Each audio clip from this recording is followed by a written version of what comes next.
Okay, folks, here's a quick review of the Marvel Hawkeye figure that was produced by Hasbro as a part of the Marvel Avengers line of products. I picked this up at Walmart for $8.99. Now, it's my understanding that this is one of the harder to find figures in the Avengers movie toy line. And I tend to believe that because I've only seen this figure in my area twice, so I immediately bought him when I saw him. Now, when I got the figure out of the blister pack, I have to admit I was intrigued with him. I like the costume design on this figure because it seems to me like it has some nods to Japanese anime in it. The hair is also nicely done, and it has a slightly windblown look to it. You can also see that Hawkeye is wearing a double holster. Both of the included pistols, which I'll show momentarily, fit into the holsters fairly well. The paint apps on this figure were, for the most part, nicely done. The only imperfection that I could find is on the belt buckle, where part of the insignia was improperly painted. So let me pause here and I'll zoom in and give you a closer look at the figure.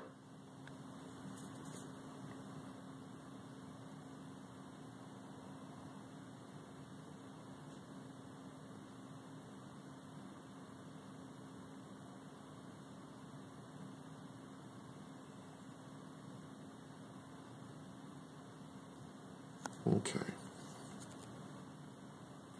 Alright, Hawkeye came with quite a few accessories, so let me pan down and I'll show you what they are. The figure base that you see him standing on was not included and was purchased by me from the smalljoes.com website.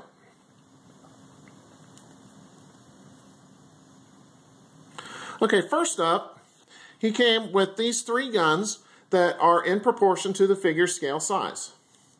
Right here is a pistol crossbow, and there are also these two handguns right here. This middle one here appears to be a Beretta 92F handgun in 9mm, and this one over here, it looks like it's a Beretta 93R. And if you're unfamiliar with what that weapon is, pop in a copy of Underworld or the original RoboCop movie, and you'll see that particular gun showcased very nicely.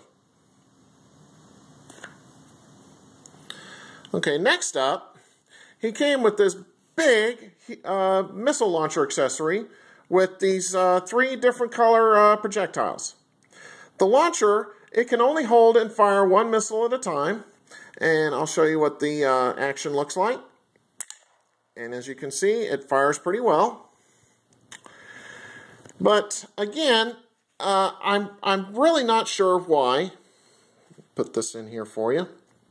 I'm really not sure why this accessory was included in the package, as it just seems to be another pointless accessory aside from trying to appeal to the younger consumer.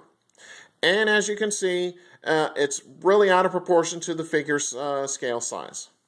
But you can fit two of these projectiles into the figure's backpack if you so choose. Alright, back to the figure itself.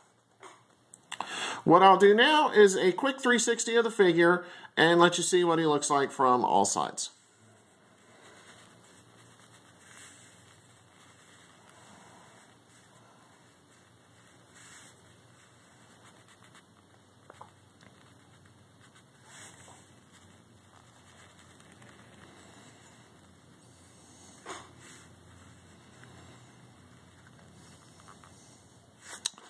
Okay.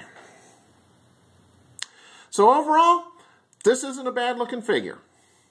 I like the paint apps on my figure aside from the messed up belt buckle, and they turned out fairly well.